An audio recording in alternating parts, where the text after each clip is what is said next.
because that's just to sync the cameras. Oh, gotcha. Okay. Since he's doing both cameras. So thanks for coming tonight. Oh yeah, definitely. I appreciate it. Thank you for having me. I know you're busy. You guys have a lot going on. So thank you. Oh yeah. So I just have some simple questions about that we'll start with, and those are things like, although I know this, go ahead and just tell the story. How'd you get started with the Red Cross? Yes. So the Red Cross for me, I grew up in the Red Cross. So my family has been involved with the Red Cross for over 20 years. So really a lot of my childhood memories are just weaved with the Red Cross. I just remember being so excited to go to all the blood drives and dress up like Buddy Blood Drop and, hand out stickers and that you donated blood today, and help in the canteen area. So looking back, the Red Cross is just weaved into all of those memories for me. And I still enjoy volunteering with the Red Cross, and it's just a huge part of my life. That's amazing, because you were involuntold, as my children say. Yes. You were recruited early. Yes, and really it is a no-brainer. I enjoy it, and it's really like, oh, would you like to go do this, or let's go do this, and it's an easy yes every time. So that's great. I love it. That's really great. So thinking about all that time when you've grown up with the Red Cross, and what's your favorite Red Cross memory? Oh, okay. So that's a good question. One of my favorite memories was going to a birthday party for Miss Lucille Ball. She was a volunteer with the Red Cross for over 70 years, and we used to volunteer with her in the canteen area, and she was so sweet and would always tell us really cool stories of volunteering with the Red Cross and what she did, and she was just an awesome person. And I think I said her name was Lucille Ball, but it was Miss Seal, and she was just a really neat person, and she made me want to keep volunteering with the Red Cross. And I mean, I met her when I was 8. So that was really neat. That is very cool, because it's funny how that makes such an impression. Yes. It really does. We're working on that over in the other room. Yeah. Is that okay that I said her name wrong and then said it right again? Okay. We're fine. Okay. Like I said, we edit. So this is just you and I talking. Okay, perfect. That's all it is. So now that you're an adult and you are working and you have your own life outside of what your parents helped you as a kid, what keeps you coming back to the Red Cross? Really just knowing more of how the community is impacted by the Red Cross keeps me going back, and getting to see that differently now as you're older, and you can see truly the impact. Once you volunteer, it means something different to you, I think, as you get older, in different ways than it did when you were younger. And you realize that people you know are affected by the Red Cross. I'm affected by the Red Cross. And so that's what keeps coming back, is that the Red Cross's vision includes volunteers, donors, people advocating. And so the Red Cross needs us. They need community leaders. They need volunteers. They need donors. And so that's just what keeps me coming back, because to allow the Red Cross to do these things in our community, they need us. They need us.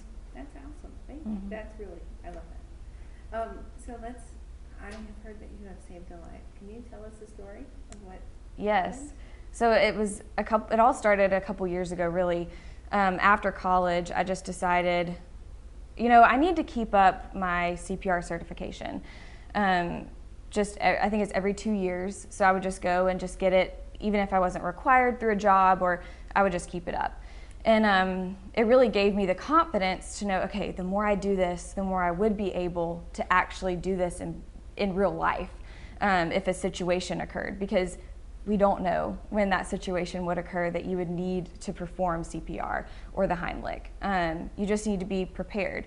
So that situation did happen for me. A couple years ago, I was a teacher, a preschool teacher, and one day at school, normal day, kids were eating lunch just like normal, and my back was actually turned to the kids, but I was always listening. and one of the children coughed, but didn't cough again. And so I just turned around really fast, and I was like, that didn't sound good. And I noticed her face was getting red, and I was like, okay, she's choking. And so I immediately ran over there, didn't think twice, didn't get nervous, thought about that afterwards, but and just performed the Heimlich. And thankfully, through my Red Cross training, she's alive and she was saved. And afterwards, I was able to, take a deep breath and realize that, the reason I was able to stay calm and the reason I knew what to do is because I was prepared.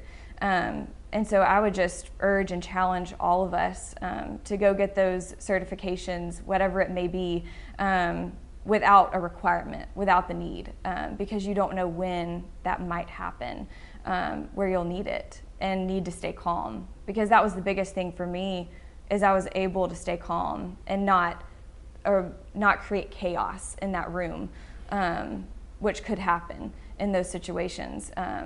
But the thing for being a teacher is you want to keep the other children calm. So that was neat to be able to realize at the end, okay, I knew what to do, I knew the steps, and she was saved because of that training. So that's amazing. That really, really is. That's great. And how did you feel afterwards? It felt almost like an outer body experience a little bit. So I came back and I realized what all happened, and again was just so thankful. And it was really neat because it opened up conversation with my other coworkers and other people there, and it really challenged them to, okay, I needed to be more prepared. You may have the certification and the training, but are you ready to take action? And so it sparked neat conversation too. But really, I was just so thankful that that's how it happened, and that she's alive. That's fantastic. Do you keep in touch?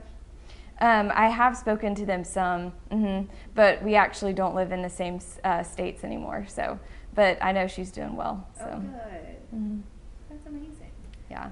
So I've been asking everybody if you could tell the people in our community one thing about why it's important to give time, money, or blood to the Red Cross, what would you tell them?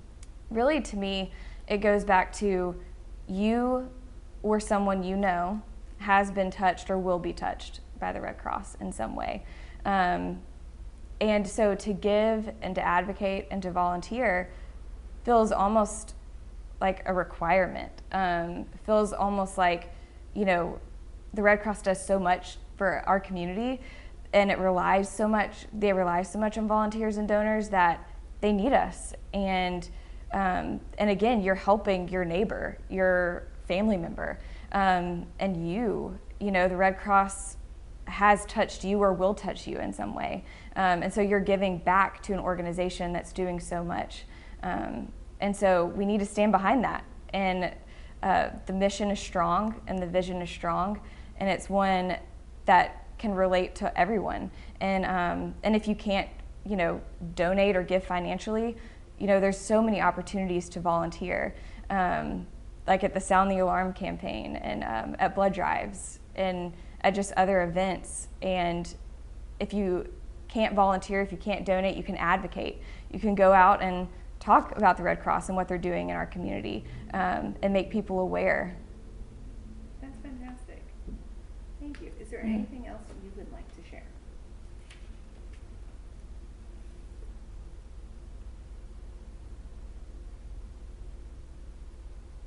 I am just thankful for the impact that the Red Cross has had in my life.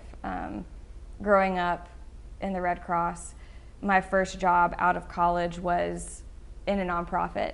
I worked for Habitat for Humanity for 2 years and the Ronald McDonald House. And so that choice of going into nonprofit after school was largely because of the Red Cross's impact in my life and wanting to be involved in the community in that way, and seeing that as the perfect avenue. And so I am just thankful to have had that investment early in life.